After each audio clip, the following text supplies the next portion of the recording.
Ya, buat Gen Z, kita tahu ya kalau pernikahan merupakan hubungan jangka panjang yang mesti dijalani dengan penuh persiapan diri. Sehingga wajar jika sebagian orang memulai pernikahan dengan berbagai jaminan untuk bisa menjaga diri untuk tetap aman selama di dalam atau menjalani hubungan tersebut. Salah satu jaminan diri ketika menikah ialah dengan membuat surat perjanjian pranikah.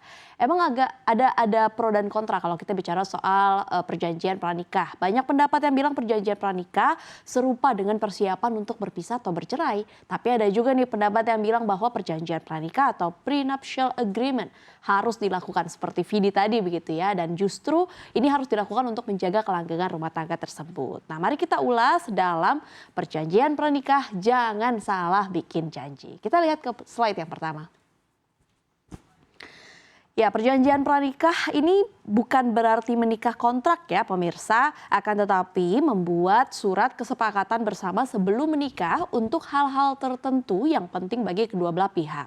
Dengan kata lain, membuat perjanjian pranikah semata-mata untuk jaminan kedua belah pihak dalam pernikahan. Berikut ini adalah beberapa poin atau beberapa alasan yang menjadi pertimbangan orang-orang dalam membuat perjanjian pranikah. Nah, alasan paling utama pasangan membuat perjanjian pranikah adalah untuk jaminan kedua belah pihak kalau misalnya terjadi apa-apa yang tidak diinginkan begitu ya. Hal ini diatur dalam poin-poin penting yang dibuat dalam perjanjian kedua belah pihak sebelum menikah.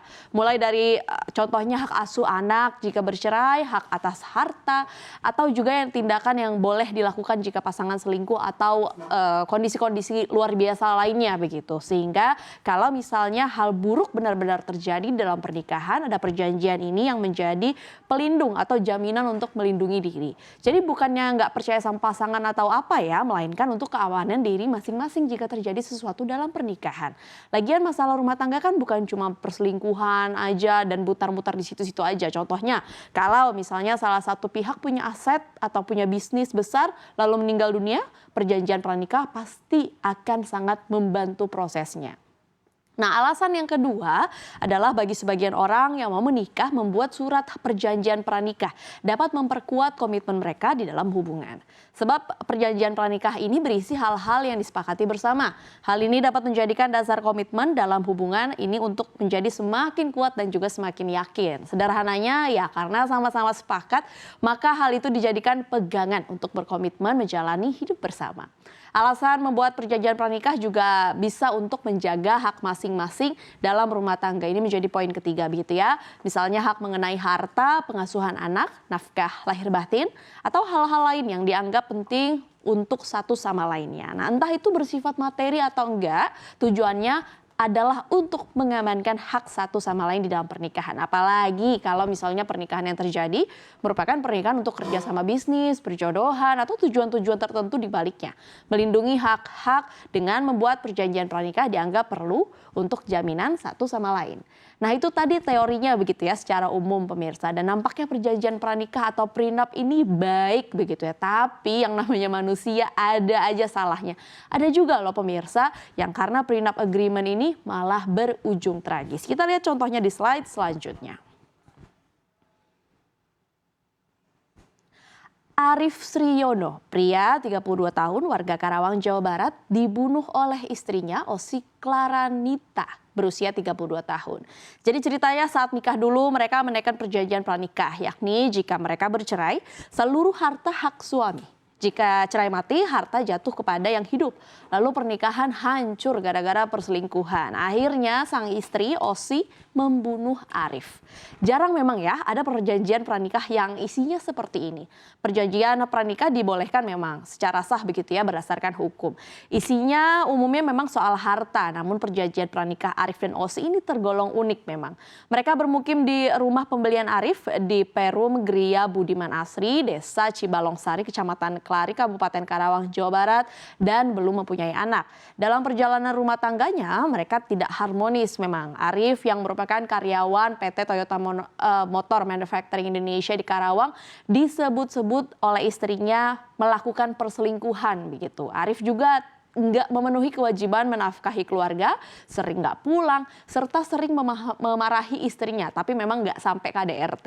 Intinya mereka udah lama nggak harmonis lah. Akhirnya Arif menawarkanlah ke Osi istrinya, sebaiknya mereka bercerai. Osi menolak, mungkin karena adanya perjanjian pernikah tadi, di mana kalau mereka cerai, hartanya jatuh ke suami begitu ya, dan mereka jadinya malah makin panas begitu. Nah, kacaunya lagi dijelaskan pula bahwa ternyata Osi sang istri juga punya selingkuhan pria. Namun tidak dijelaskan mana nih yang lebih dulu selingkuh antara Arif suaminya atau Osi istrinya.